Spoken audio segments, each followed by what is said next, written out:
didn't really have great concerns about the cyclone. Being in Cairns a long time, once the cyclone warnings are out, I'm very well prepared. The Bureau told us that Cyclone Jasper was going to cross the coast just north of Machans Beach. Locals are pretty used to cyclones up here, and this one was nothing to really be concerned about. Category 1, Category 2 cyclone. Might have taken a few branches away and spent a day later cleaning up, but nothing we expected to be a big deal at all. But then we did start to get a fair bit of rain, and it was just day and night. I don't think anyone was prepared for what was yet to come.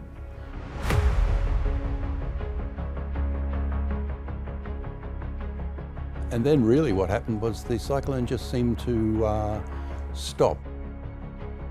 A low pressure trough had formed in the wake of the cyclone, behind the cyclone, and was causing a lot of rain. Here at Machans Beach it was recorded as about 900 millimetres, but just behind us up on the tablelands towards Coranda and Myola, they received something in the order of over 2 metres of rain in basically what was a 24-hour period.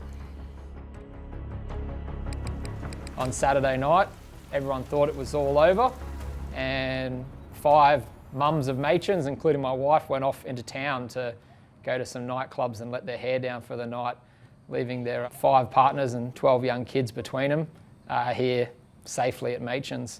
Little did we know that the rain bomb was not moving, and none of those women got home that night. Peter actually took a shift on at the hospital. My son's birthday, so he and his partner went into town to celebrate his birthday. It was about 11 o'clock when he knocked off. Phone rang. He said, I can't get home because the Barron River Bridge is closed. Water was rising up. I had a little stick put there before I went to bed, and when I woke up in the morning, that stick was long gone, so I knew we were in trouble. But I was pretty prepared for it, so I got the boat sorted, had all the stuff in there, all the fuel, everything ready to go, because that's what we do with the previous floods. You need the boats there to get in and out of the beach to pick up people or take them out of the beach or pick up supplies and stuff like that. I had friends that were stuck out of the beach already. They went out to town and they went clubbing and all that stuff, and I knew straight away that that was a bad idea. But I was there calling them saying, it's okay, I got the boat ready to go, I'll come pick you up in the morning. I just knew that, the Barron Falls was roaring. There was a large amount of water. We didn't find out until much later on the actual scale of that. I'm normally tuned into that sort of thing, watching the regular flood gauges. I guess I became alerted when I noticed that the flood gauge at the airport just disappeared off the internet. It wasn't recording anymore. Then the flood gauge at Camarunga disappeared. And so I started looking further upstream, and I noticed the flood gauge at Myola, which normally peaks at a high level of 10 metres. It was showing 14 and over 14 metres, and I thought, well, this is a bit serious. Woke up, I think it was about 6:30 Sunday morning, and glanced at the floor, thought I was hallucinating because the floor looked a bit different. And anyway, I stepped out of bed and there was 6 inches of water all over the floor. It just really started to come up quickly. It only took about 2 hours and it was waist high, right through everywhere. We had a ute full of sandbags and we were just like, what are we going to do? The water's coming up everywhere. We had to keep backing the trucks away, further and further because it was kind of chasing us down the road. It worked out that there were 2 trucks going, one from Jack the Tree Lopper and one from a local fencer.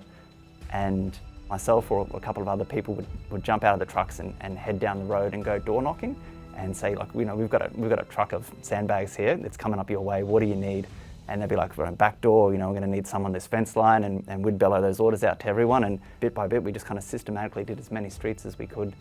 It's absolutely incredible that people fed off each other's energy and worked out what to do, but worked like that non-stop, I think, until it started getting dark and everyone got really cold and tired. So this the whole day. We were stuck here, we didn't know, no one was going to come and help us. Who do you contact? Our phones were dead, And we saw the rescue here one day trying to launch the boat. And it was a comedy of errors. They finally did get it launched. I do not know what they did with it after that. because the river was running so fast, and with all the rubbish in the water, there were cattle floating down the river. So then this little area here, you probably got 18 crocodiles. So you don't go swimming there. So we're in the middle of the big flood. So luckily we're one of the highest houses in the street. So everyone's come round here. Say hello. Hello. Hello. We've got pet rats here. We've got pet reptiles, birds. We've got the 2 doggies. Bit of a mess out here. But hopefully we'll be all right. We'll be sleeping in shifts tonight. Just hope to Christ it doesn't come any further, because then we'll be on top of the roof. It's a little bit of a panicky situation when you're about to leave house with 2 toddlers for an indeterminate amount of time. As we're in the car about to leave, we get a call saying that the tree and power lines by the school had just come down. On the day of the flood, we had walked down to the Barron and it wasn't even breaking its banks. And then we came home and I walked out the front because I heard a noise, and the water was rushing from the direction of the school towards the river, towards us. It was so powerful. So the entire floodplain has water flow has been altered. None of us have ever seen this before. We hastily packed just a backpack with just clothes for the girls, and we left on foot. Me and Trini and our 2 young girls and our dog. And he's a very, very big dog, and I distinctly remember we're walking along and he's swimming next to us, and he's a giant dog, so it gives you some indication of how high the floodwaters were. I wanted to bring a floaty. Come back here, and my grandma was in the house here. She was just sweeping out the water out the front door. And right here was like a river coming. This door was closed and it was like a river coming through, raging out the front. Grab all your shit, man, we gotta go, man. Grab all the stuff we need, what we wanna save, and we gotta go right now. I gave my grandma half an hour to sort out her stuff. Come back, it was up to her waist in water, probably about here. Pulled up at the back door. She's pretty old and fragile, so I had to pick her up, put her in the boat. I grabbed my brother to help me do it, and then take her straight through the back here, through the bush. And it was like just, yeah, it was hectic. It was raining, pissing down rain, everything. If I didn't have to go out and save other people, I would have tried to salvage a lot more of my own stuff and got it up to higher spots. It's a real shit fight.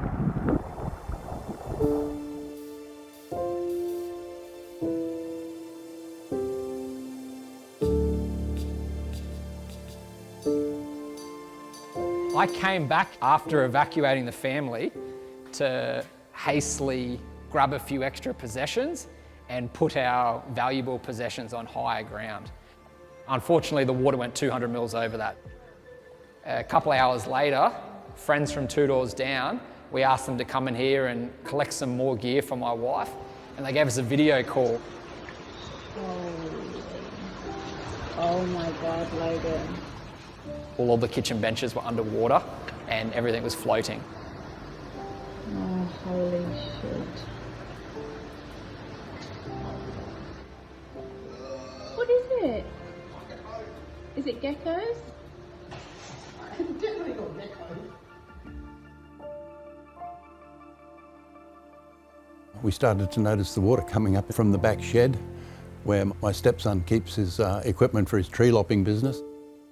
Found them reporting that they were sitting on the ride-on mower with the water coming up around their feet and their knees, and the next thing they were up in the house and the water was coming up into there. The newer section of the house, which we'd built above the 100-year flood level, we had over 40 centimetres of water through that section. This was the largest we've ever seen it. I had shelves in here. I put stuff up onto the 3rd shelves thinking that that would be high enough. The water got to the 3rd shelves. The shelves were made of chipboard and they all just collapsed, and everything that I had there just all fell into the water. Basically destroyed everything that I owned in the shed here. From the back here, we've got the sewage station at the background. It went over the top of that, so there was stuff in the water that wasn't very good. Been trying to put things up on any high shelves that I had, And then it was a neighbour came across the road and said, mate, you better get out now because it's just getting worse and worse, getting higher. And he said, grab your dog and get up to the community hall. Got about 100 yards up the road and luckily a young fella came along in a tinny and gave us a lift. The current was fairly strong and it was a real effort to try and do it on my own. I went out and helped other people. They were underwater, all their stuff was gone, they were pretty much swimming. So we just got to pick them up from their house and take them to the community hall on higher ground. So that was my job. I was just basically doing lifts for everybody, like a boat taxi. What for? What up? It's full of water. Yeah, bro. I was in that boat for like probably about 12 hours, I reckon, but it didn't feel like it at all. A fellow went past in a dinghy and said, are you right? We said, no, I think you should come back and get us. By this time it was coming through the floorboards up into the house. And then we proceeded to go as far as we could in the dinghy and then wade through the water to the community hall. And because I used to be in SCS, they said, oh, Judy, glad you arrived. You can be the coordinator and run the hall. I went, oh my God, you know, yeah, okay. This was where people could go to when they were forced to leave their houses. It's been a centre of the Machans Beach community and really quite a unique building in itself because it's one of the fewest or the last halls that's actually owned by the community itself. It's not owned by the council and it's managed by the Machans Beach Community Association.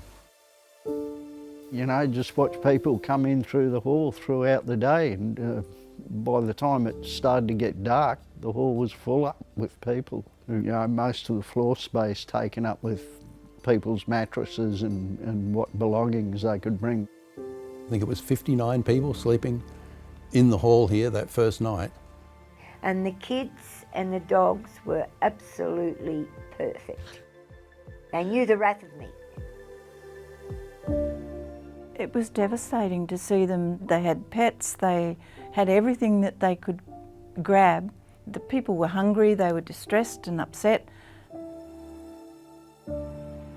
We went home and got our barbecue and took a couple of piles of sausages to the hall and thought, poor buggers, they've got nothing. It seemed as if everybody was in shock and just didn't know what to say or do and what were we going to do in the future.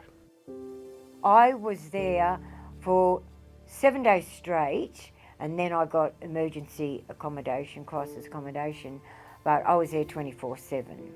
I hadn't even seen my house for over a week and a half. I wasn't quite game enough to go there, to tell you the truth.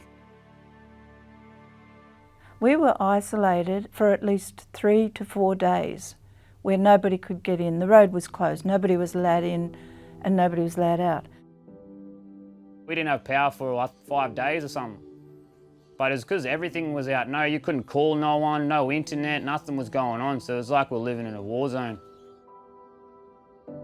We didn't really know what was going on until I saw an aerial view and it was just a mass of water. And I thought, well, no wonder we were in trouble. It took the government about a week for them to do anything. So it was crazy that, you know, the people helped each other out. Community was unbelievable. They turned up at the hall with dry clothes, with home-cooked meals. If they had any space in their house, whether it was on the floor or on the couch, they took people home with them. So they took the babies and the elderly first. Quite a few of the local businesses provided food and that was free. I think it was very typical of Machans Beach that they knew what to do when they needed to do it. We weren't waiting for outside official assistance, it was just happening locally. It was efficient. Setting up recovery stations, for example, at Peter and Pauline's place, they were set up as a centre for recovery where people could go even if they just needed a feed. Peter reckons he cooked hundreds and hundreds and hundreds of sausages over those days. Once the road opened up, which took a couple of days, oh my God, it was unbelievable the things that we received.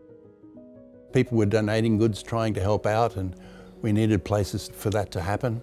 Initially it was happening on Machans Street. It was also happening in a house on Saw Street and here at the hall.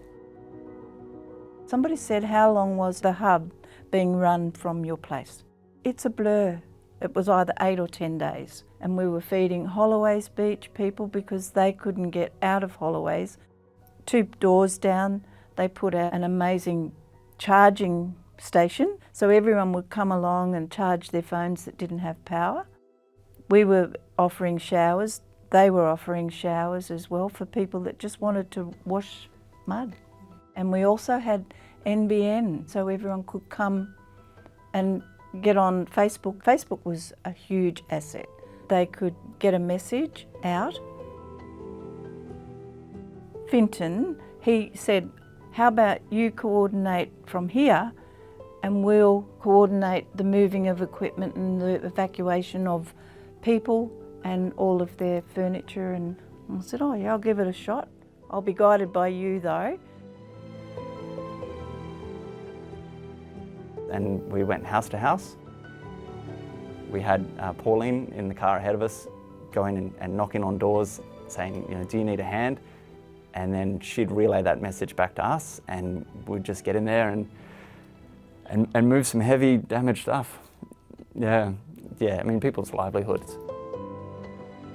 We'd ask what they needed, what their insurance status was, whether it was okay for us to just kind of start helping out. Yeah, and we just did what we could. All the mud pit everywhere. I was really surprised once the water was down. The amount of help we got from the people outside world was insane. It was such a mess, I would have walked away from it, except for the help of the Mud Army. And there was just hundreds of people that came and said, what can I do? We had busloads of people from, I don't even know where, turning up with buckets and mops. And where can we go? And I'd just say, go and talk to that guy over there or that guy over there. 1 and 29. 29 was pretty. We had pizza boxes as tall as I was at one stage, restaurants, hotels, all sorts of people started turning up with utefuls of food. There was people walking past all day, handing out water, handing out food. You had burger shops in town coming with fresh burgers on a platter. You's hungry? I said, yeah, I got a whole crew of people in here. Everyone's hungry, everyone's thirsty. So you didn't have to even leave the house. Everything just came to you. The immediate aftermath was probably about as positive as could be, just because of the way the community pulled together. We also had, of course, the problem of people cleaning without proper protection on their feet, getting infections in their wounds. One of the big things, we had a doctor in the community. He came and wrote tetanus shot scripts. He removed glass. In the community, we had a mental health nurse. She was going out doing wellness checks on different people that the Mud Army had come across. That people would come and say, what do I do with this person? They're so distressed they won't get up off the ground. What'll I do with them? And I said, oh, bring them here. Somebody'd say, how can I help? Could you make this lady a cup of tea and just sit with her, and here's the doctor's phone number if you think she needs to be spoken to. We had COVID cases. The other thing was that once you left Machans Beach and you crossed the Barron River heading back into Cairns, it was like another world. Like nothing had happened. It looked completely normal everywhere else. I know when I first went to town, I went to the markets and everyone was beautifully dressed and it was like nothing had happened. And I'm in tears watching the devastation on this side of the bridge. I learnt that this hall is incredibly important for this community and a model really for other communities, because we're able to sustain this support, whereas other communities have had to close their support because they don't have a facility like this in which they can operate out of. Without the hall here, I don't know what I would have done, because I lived here for about 2 weeks until I could get back into the house. We provide meals. So we don't cook the meals, but we've been coordinating with Anglicare. The GoPio group have provided lots of meals, RSL. There's a number of different agencies that have provided meals over the span of the 6 months. Soaps, just basically necessities, tin food. We've got shampoos and conditioners that have been donated, pastas, really just basic food that people need at home that helps them just to be able to make ends meet. And then we've got clothes. We were very particular about nice quality, or stuff that's not dumpable. Being able to come here just to get the basics and get meals was a relief for so many people who weren't able to face the big shops. People have lost computers in the flood. We did set up a computer lab here for people to access emails and be able to send off information, which has been great, and it's helped, because that was a lot of the frustrations. You know, we see waves of different frustrations. Like right at the moment, it's really frustrating around insurance, but probably a month ago, there was a lot of frustration around grants. A lot of the people in Machans are elderly and don't have computer skills or don't have a computer, so they have come to the hall to get help, just to see what their entitlements are. So they're applying for help 6 months later instead of having it happen that first week. We decided we need to keep this hall running, because the hall was like an anchor for majority of people within this beach, whether you were affected or not affected. It was a place to come and chat and get information and find out how to get information. It's no agency, it's actually just volunteers from Machans Beach, and they're the ones who have actually been helping us. That was a bit of a shock to the government. And now we're the only ones. We actually service people from Holloways Beach, Camarunga Villas, Yorkeys Knob, Machans, Coranda, Mariba. So there's actually a number of places impacted that people come here now. And that, again, that's because we've got the hall to do it out of.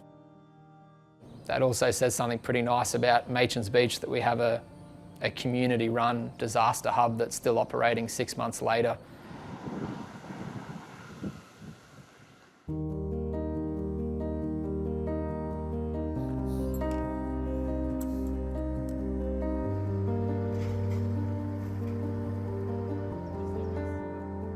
Yeah, I feel like things maybe got a bit more challenging a few weeks after, when people stopped coming out to help and the weather turned, and you start focusing on more of the long-term rebuild, you know, getting your life back together.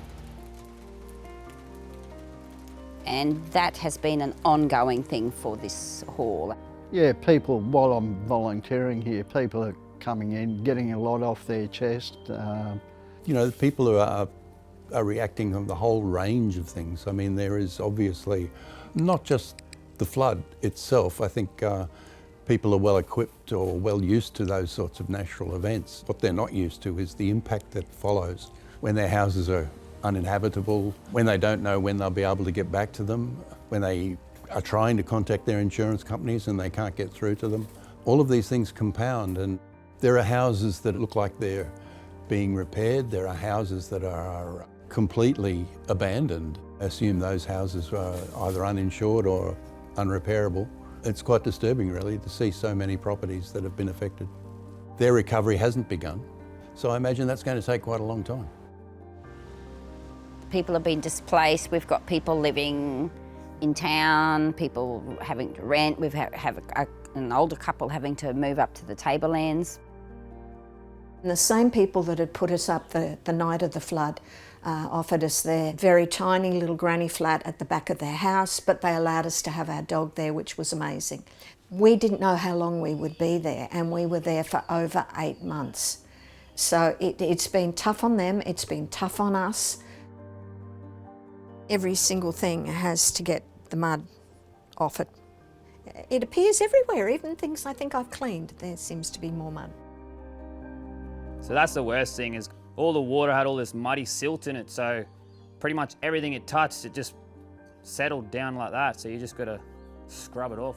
I've cleaned about 3 times and it's still just, dirt just comes out of nowhere. So much worse for all of our neighbours with no insurance, nowhere to live. They're trying to rent, pay a mortgage. They haven't got time to call the insurance company and get work done on their houses. I would say dealing with the insurance companies has been one of the worst things. I've had a couple of meltdowns on occasion, but fortunately my partner has a meltdown one day and supports me the next day when I have my meltdown. I don't think anyone was really thinking about Christmas because people were still just devastated. But an amazing matronite, another matronite from Rotary, he approached me and he said, I can get a whole heap of presents. How about we try and start thinking about Christmas? And he took them down to the service station. Young girl down there wrapped every single parcel and age grouped them into boxes. And then he came back to me and said, it's done, we're ready for Christmas. And he said, how about we all go down on the Esplanade? There must have been everyone in Machans and it was the best thing. People that we'd just met, people that knew each other, hundreds of people there, I'm sure. But he approached me again, he said, we need a Santa Claus. And I asked another guy from Cinderella Street, he said, too right. And he said, no, I've got experience. And it just cracked us all up. And he spoke to absolutely every child. It was amazing to see, and the kids were over the moon. It was just a really heartwarming thing to see after what we'd all been through. And then he said, well, what about all these parcels that are left over? We had to find another Santa because it was so hot, and he said, no, I'm not doing that again. We found another Santa, amazing couple, he and his wife. They sat on the back of that ute for over 2.5 hours, I would say, handing out parcels and ringing bells, ho-hoing, and just made it really, really special, which made it another amazing community event.